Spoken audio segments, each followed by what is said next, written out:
Wake up, buyer payer people. It's a beautiful day. Go grab yourself another cup of joe and say hello to Jim and Michelle Rhodes on the Buy Here Pay Here Morning Show. Take it away, you two. Good morning, everybody. Happy Wednesday. And this is our first official White Hat Wednesday. Thank you to someone we're going to be talking to in just a minute for saying, hey, why don't we do this? Yeah. And I really, really appreciated that. Welcome, everyone. Welcome. Just a couple of quick reminders for everybody that in June at NAADA, we will be broadcasting live. Las Vegas. In Las Vegas. That will be the 20th through the 23rd of June. And then TIADA in July, around the same time of the month, 24th to 26th, we will also be broadcasting live from there as well. And we are speaking at TIADA, doing 2 sessions. And so we'll be on Monday doing a session on business planning, which will be for new and established dealers. There'll be something for everybody in that one. And then we also on Tuesday, I'm moderating a national dealer panel. Dealers from Florida, South Carolina, and Wisconsin will be on the board. Yeah, and I just yeah, join us for both of those. We're really looking forward to both of those. One thing though to keep in mind is that on the NIADA, we broadcast live at 9 a.m. Eastern. And they're on Pacific time. Yeah, but it'll feel like Eastern. So yeah, so we haven't quite decided whether or not we do the regular 9 a.m. Eastern and then have a special broadcast at tuned at like 9 a.m. Pacific just for the things. So yeah, stay tuned on that about how we're going to do that, because we certainly are not going to expect all the dealers in Pacific and Mountain time to tune in at that time. Right, of course. So we'll figure that out. We'll make the announcement about what time we go. So, and we've been asked at NIADA in June to go at a certain time slot live. So we look forward to that. Thanks for the invitation, Bill Elizondo. If you're listening, we appreciate you reaching out to us on that. And also, just a reminder, please throw your, if you have questions or comments, please throw your name and your comments in there. We also like to hear and like the others to see where you're listening from. So throw your state in there and say good morning. And let's hear from everybody. And then also, I might introduce quickly, Michelle, the White Hat Way, and explain to people. We talked about reading it, but it's about 3 paragraphs that if you go to the BHPH Institute, we'll put the link after the broadcast into the comments. You can find it. But the White Hat Way is a concept that we developed. And when you read it, you'll kind of understand what that's about. But it's really about, in my view, you know, growing up as a young kid, watching the Westerns and the John Wayne stuff, you know, the white hat cowboy, or what is sometimes called the cowboy way. In the old movies, the good guy tended to wear the white hat, sometimes rode a white horse. But that's kind of, we've chosen that as a way to represent ethics and principles and just kind of being the good guys in the car business, which leads me into our special guest for today. We're happy to have with us Tommy Brandis. And those of you, I'll tell you quickly, we're broadcasting live on LinkedIn and YouTube, and also in the BHPH Success Group in Facebook. Oh, so, wait, Tommy, can I just make a quick comment about that? Sure. We got this morning show officially syndicated on Apple iTunes, and Spotify, and we're working on Google's taking a long time, but I didn't realize how easy it was to do that. We're out there, so you can find us when you're driving to the auction and you're bored. Then you got the morning show you can tune into, and you can find the archived episodes over there as a podcast. Yeah. So anyway, we are happy to introduce our guest for the day. Folks know him from the BHPH Success Group because he's the original creator of that group, and he's here to join us on a very special day because 30 years ago today, June 1st, 1992, Tommy Brandis opened his first dealership. Welcome, Tommy. We're going to hit you with a little sound effect here. Oh, wait. Yeah, there we go. Yeah, welcome, Tommy. So, yeah, 30 years is a big deal. Yeah, we got a sound effect board over here, Tommy. We do, but we sometimes forget how to use it. Yeah. I love it. I love it. Good morning, everybody. So I looked it up, Tommy. In 1992, about this time, Bill Clinton was campaigning to be president. He was elected in November and became president in early 93. So George H.W. was our president back at the time that you opened your dealership in Sellersville, Pennsylvania, right? You got it. Nice. So I didn't know you then. I met you in the late 90s and you were already had years under your belt. So take us back to 1992 and tell us how that went. It was basically got hired to run this little extension of a Chevy Subaru franchise called Buy Here, Pay Here. We didn't know too much about it at the time, but Rick Reeves, who I'm sure a fair amount of people on here know. I have something to tell you about Rick Reeves when you finish there. Go ahead. Yeah, and he had a program called Gold Key, and my boss, who hired me at the time, Bruce Allen, signed up for the program, which was kind of like almost like a buy here, pay here in a box, for lack of a better term. Came with a popcorn machine, the Coke machine, and software, and kind of everything you needed to open your doors and start selling cars. So I went to his training, which was a major event back, 12, 14-hour days for 5 days a week. Before we opened the door June 1st, sold the first car on June 4th, and 30 years later, here we are talking. Here we are. Beautiful. So I reached out to Rick Reeves this morning by text message, and he, unfortunately, last minute was already obligated elsewhere, but he did ask me to tell you that if you're coming to NIADA, he has a special presentation, has a special award for you. Oh, I wish I was, but I will not be. I'll be on vacation in the Outer Banks at that time. I'm going to leave him to tell you what the award is, but he just said to make sure you know he's sorry he couldn't be here this morning, but that he's offers his congratulations and has an award. Congratulations or condolences. A little So I want to go back to the popcorn machine, because I think that's the significant piece of what's going on here. You know, I was taught the same thing back when we started. I could just imagine a lot of dealers like, what? Yeah. That's the important piece? It's popcorn machine. It's an important track, isn't it, Tommy? You can explain to them what that's about. Well, back in the day, once again, most customers came in. Majority of our customers were weekly payers. There was no internet, so there was no online payments or credit card payments or anything like that. So customers came in mostly every Friday and Saturday, and made their payments in person. So every Friday and Saturday, we filled up the Coke machine and popcorn, and had popcorn going and balloons, and made it kind of like a little celebration when they came in to make their payment. Mm-hmm. So you've heard this many times over the years. Tommy said his customers paid weekly. Some of them paid very weekly. So, right? Oh, sorry. I hit the rim shot. We had the volume turned down. I hit the rim. Very weekly. Yeah. Sorry. So, we're still learning. Yeah. Sorry. And we're still waking up over here. So so that's kind of the part that I want to talk about. It's like you're creating interaction. You're creating a relationship with your customer. And one of the things I found, Tommy, when I did popcorn machine in my own business, it's funny if you'd ask people, hey, would you want a bag of popcorn, especially a mother and a couple of kids, you know, hey, you want a bag of popcorn? They would say, no, thank you. But if I just poured some popcorn and walked over and handed them the bags, they would gobble it up. Yeah. Like, they were happy to have it, but they were just too bashful sometimes to accept it. Yeah. Exactly. You know? And so we did that. I love it. Exactly.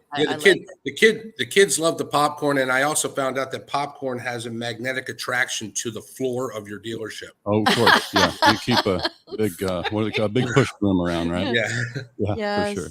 But then it looks like, hey, a lot of people have been here and have enjoyed the popcorn. And It gives the place a lived-in look, which Yes, is, Yes, it does. yeah. It So does. no, That's it is fun. part of the thing, and it's part of really, frankly, the way part is like it's about kind of being a good neighbor in your community. And so Michelle and I look forward to talking to you because Michelle teased on Monday that we want to talk about engagement, customer engagement. So you've done a lot of things over the years, and I've watched. We've talked about some of these things. So I'd love for you to share with our listeners kind of some of the things that you've done to keep customers engaged and part of your family, which I'm going to tell people before you listen. A lot of people throw around the word family. We're a family. We're family. Tommy's place is their family. I mean, it's the real thing. So you might help people understand, how do you create that? Well, I think it's a little more difficult today, and that's a topic that I think should be discussed more and more. Mm-hmm. But back then, it was easy because everybody came in. Everybody knew each other, and the towns were smaller, and there was less distraction with social media and things like that. So everybody interacted on a personal level. So it was a lot easier back then, holding different events and weekly drawings and monthly drawings and quarterly parties, and it was simple. Now today, I think it has a lot to do with social media and just taking the time to. It's not a car sale. It's the car business. I've said it before. Create a relationship. We're in the car business.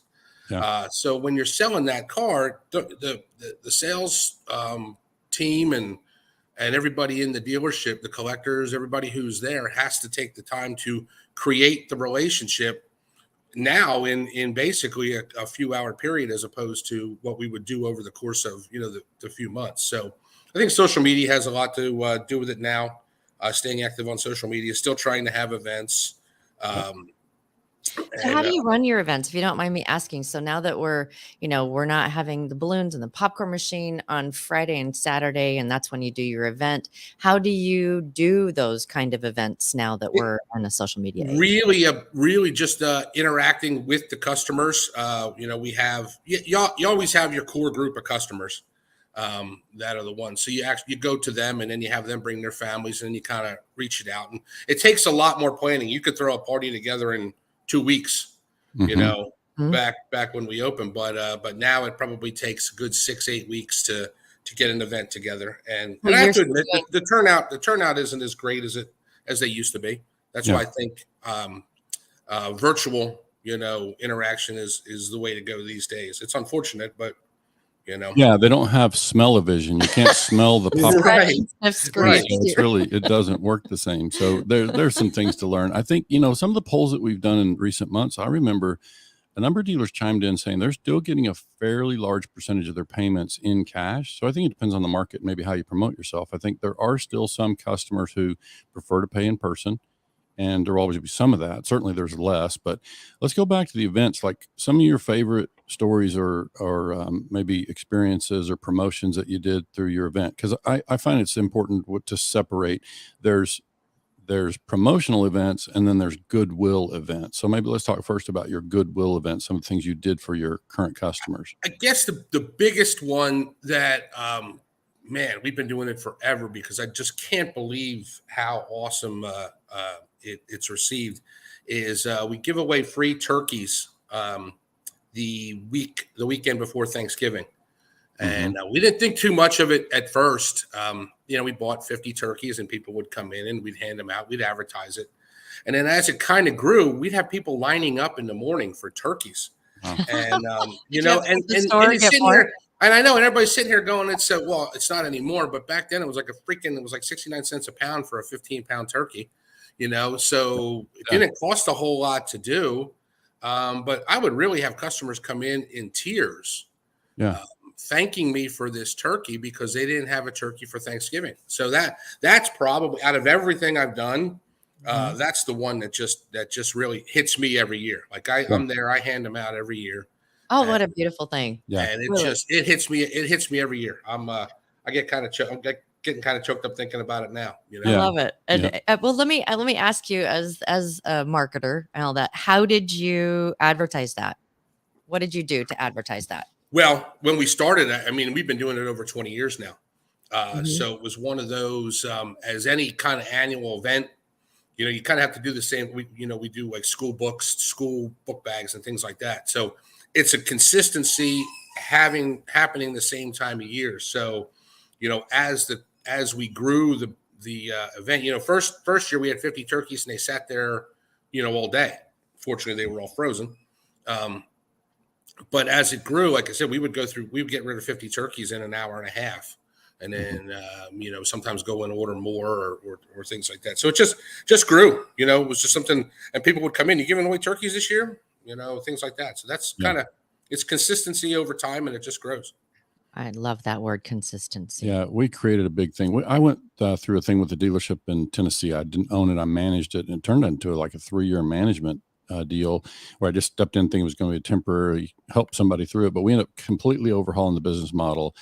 And one of the things we did was a big Christmas party, and we had standing room only, like at the local, I can't remember what the hotel was, but a big banquet hall. And we filled the place up and gave away, I don't know how many thousands. I know you spent thousands on events. You remember what the most you ever spent on an event was? Oh, probably we did a combination when I had two locations. We did a combination car payoff, sell a friend car payoff event, and we rented out a fire hall, and there was probably 200 and some people there. And geez, I mean, that was probably around 97 or 98. I think we spent almost 10 grand on that event, which was a ton of money back then, but it was awesome.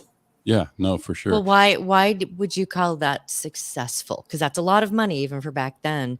Why would you say, hey, this is a good idea to do something like this and spend $9,800 on just the amount of people that showed up? We had two locations, about 25 miles apart, and different demographics. One's a city, one's kind of more rural, and so to bring everybody together, we'd have two small parties. We said, hey, let's try a big party. So to have customer bases from both sides come in and drive, 12 miles to kind of meet in the central location and just have a great night. I mean, it was like going to a big wedding. It was great. Yeah, everything but the beer. Yeah, right. So let me ask you though, in order to get someone to pay off, for you to pay off their loan, what did they have to do? That was the initial referral program where they had to refer a customer, and then they would get their name put in a fishbowl for a drawing. So every quarter, and then we went to twice a year to make the event bigger. Every time you referred somebody, you got your name in a fishbowl. So if you referred 5 people over the course of 6 months, you had your name in the fishbowl 5 times. And then we had the big event, and we pulled one name out, and we wrote them a check on the spot to pay off their car. Beautiful. So was this like referrals that bought, or just referrals?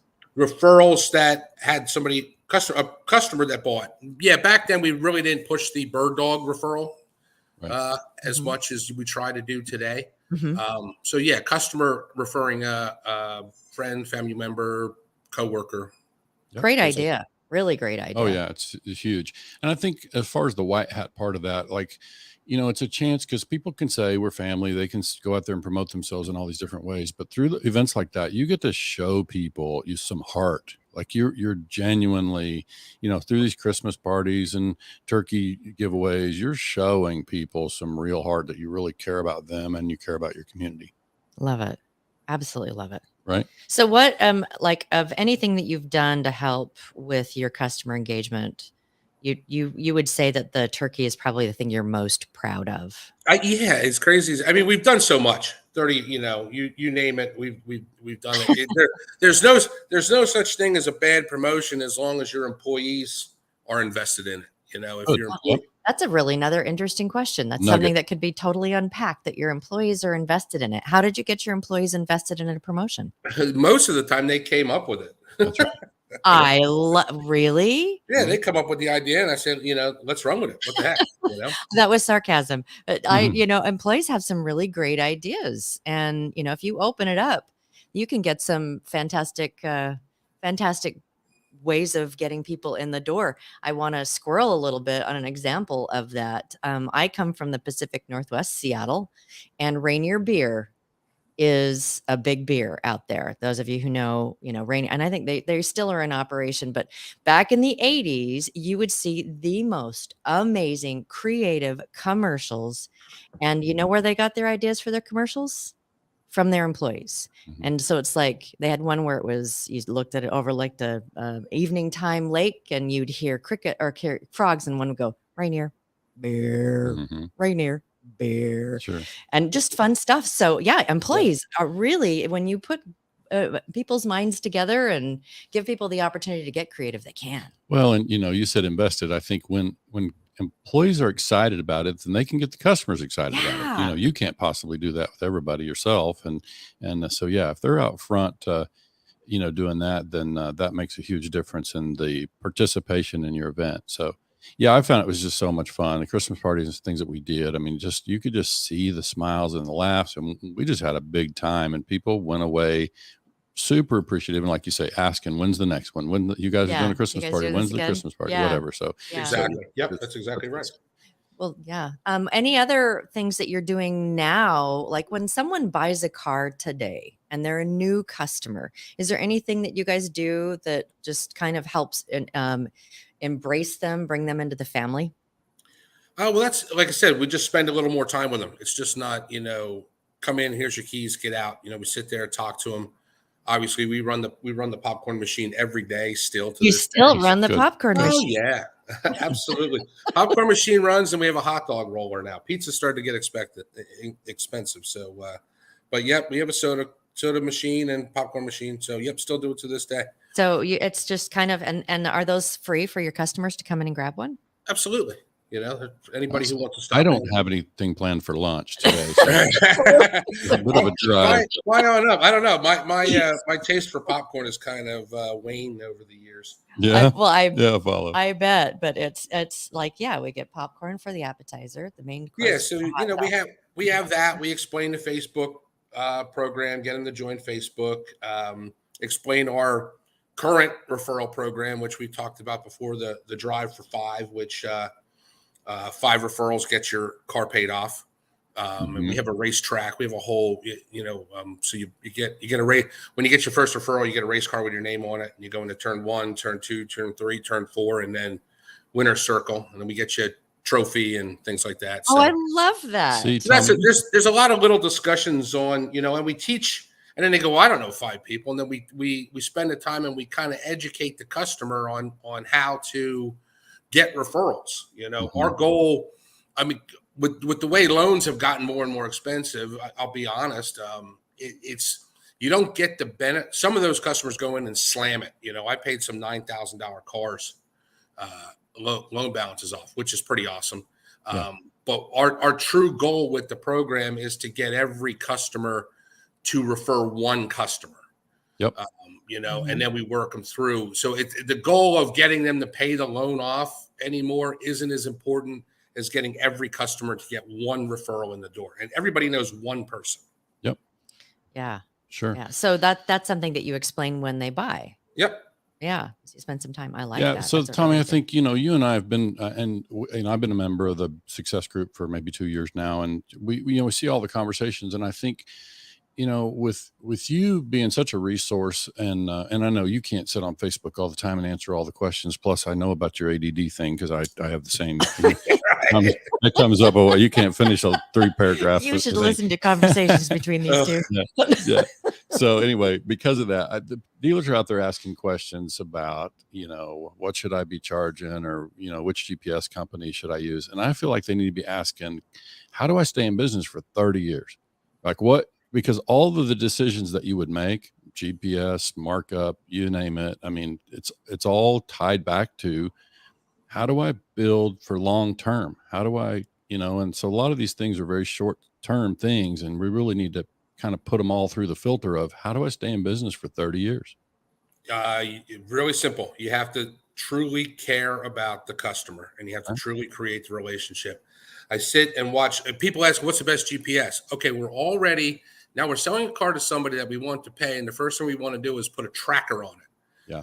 And then I see people, gotta love them. It's up to them, but they put 2 GPSs in because they're gonna, everybody focuses right on the negative. We talk about repossession 16 different times when we're closing the loan. The word repossession does not come up one time in our loan closing. Yeah. The word communication comes up, but not repossession. So truly caring about the customer and truly wanting to help the customer, as long as the customer wants help and wants to be honest with us. And if you're honest with them, I tell them, you're buying a used car, your car's going to break, and not all of it's going to be covered under warranty. And when it breaks, you're going to have to fix it. So take care of it. Sure. Just being almost like raising your kids, it's kind of like, sometimes I feel like I'm the world's highest paid babysitter. Nice. Love it. But it's really a great opportunity, don't you think, Tommy, to be able to take people that might not have ever had a mentor of any kind around finances and being responsible and all of that, and to take them on as like, I'm gonna mentor you a little bit about let's talk about the stuff, and then following through and actually doing that. In that vein, I got to share, I'm going to go ahead and make our audience aware, Tommy, that we've been exploring the idea of bringing you into a mentorship role. And so look for some opportunities to be able to get some mentorship from a 30-year dealer. So just stay tuned. We don't have the details. Stay tuned. Yeah. So well, those of you who know Jim and I, it's like, it's like we build something and it's like, what are we going to build now? Yeah. But we're ready. We think we've figured out how to create the mentorship thing. So we're excited to get that in place and have people be able to, get access to all the wealth of knowledge that, we're obviously hearing in a short broadcast this morning. I got to go back to something you said when we did our podcast before. I remember you talking about the phrase about, a couple things.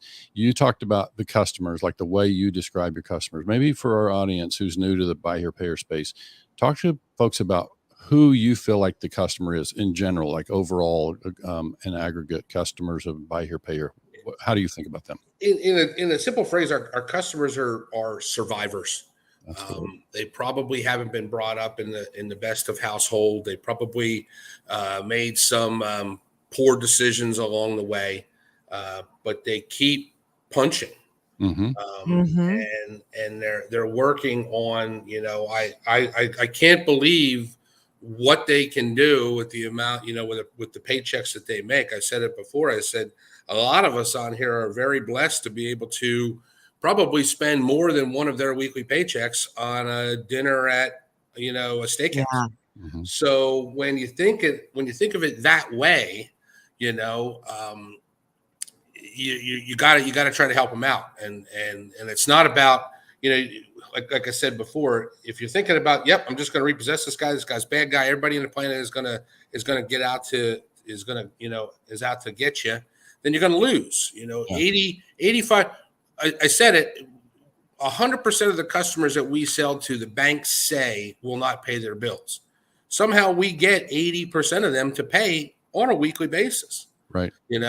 Current, and then another 10 or 15% we have to work with, and then the 5% that blow their car up and we sold them a lemon they're the small ones. We focus on that 5% of customers instead of focusing on the 95% of customers that we should be focusing on and spending time with. And part of what happens there is you have dealers out there that are creating, through their underwriting or whatever, and maybe they're closing, they're creating more percentage of headache customers. Conflict. They're creating conflict out of the box. Right. Yeah, they're creating some of that themselves as the dealer side. And so we know that happens. And so I want to kind of reemphasize the part about the heart piece of this. Like I'm hearing you say that you approach those customers as survivors, and you approach them in a very empathetic way. You show them a lot of respect. That doesn't mean you don't hold them accountable, right? Correct.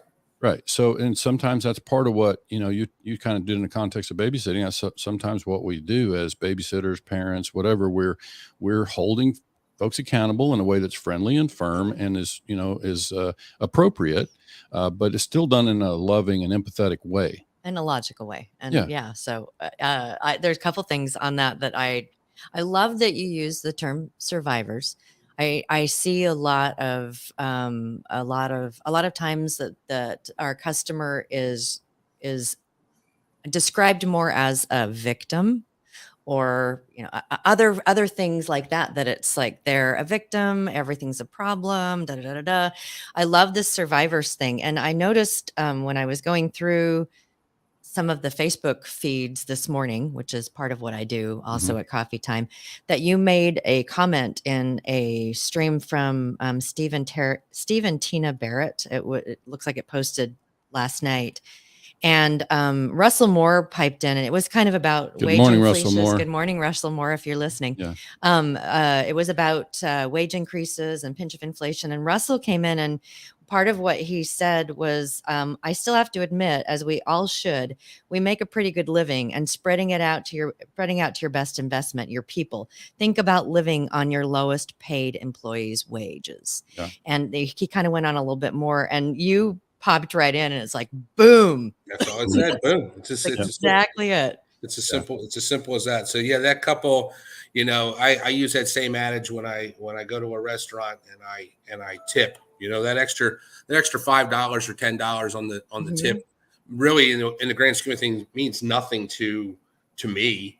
I'll forget about it, but it means the world to that waitress or wait person. Right. And the same thing with our employees.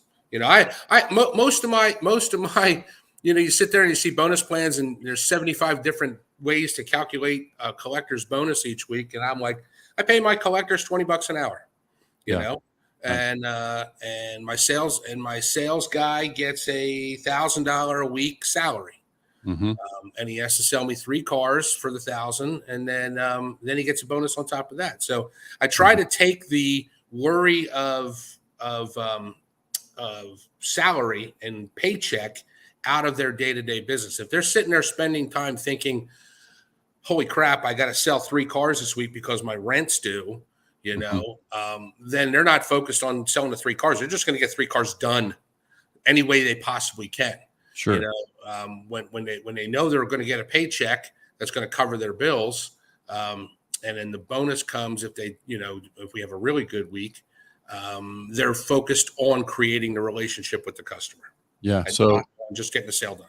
So Tommy, just a quick word for our audience. We're about the 30-minute mark. We try to keep them about 30, but we got 2 good. We got some questions coming in. So I think people are going to want to stay tuned here because there's some questions for you that I've kind of heard you answer before. So I look forward to it. So if you don't mind, Martin, how do you Gutierrez. Good morning. Gutierrez. Martin, when we Buenos see, dias. I see you frequently on different streams from some of these Facebook questions. He says, hey guys, Martin here from Texas. Question for Tommy. When do you draw a line between being lenient and doing a repo? It comes down to communication. Yep. If the customer stops communicating with us, and that's usually happens about 15 days, and they stop communicating with us, and I say, I've said it before, if I can take a single mother of 2 children's only mode of transportation, her minivan, only mode of transportation for her family, for her kids, and to get back and forth to work away from her, and I can go to sleep at night, then it's time to repo. Right. Right on. I've also heard you refer to part of the conversation is like, oh man, don't make me repo.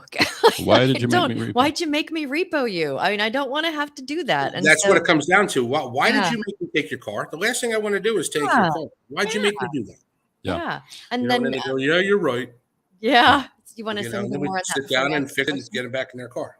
Yeah. No, I just would say, you guys can tell we've known Tommy a long time. We've talked to Tommy a couple of times, podcast or whatever. You can find the podcast with Tommy by going to the YouTube channel. Just do a search for Tommy. You'll find it. From the Tote the Note podcast. Uh-huh. The other question came from Bill Elizondo, good friend out there too.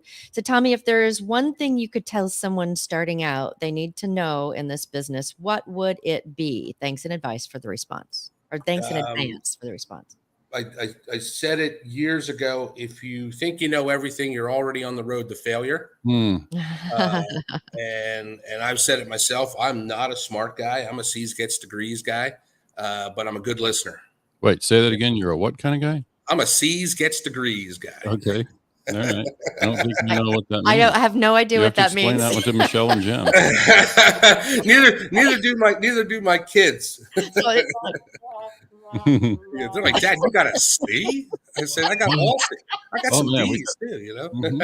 Yeah. But no, be a good listener. Take advantage, man.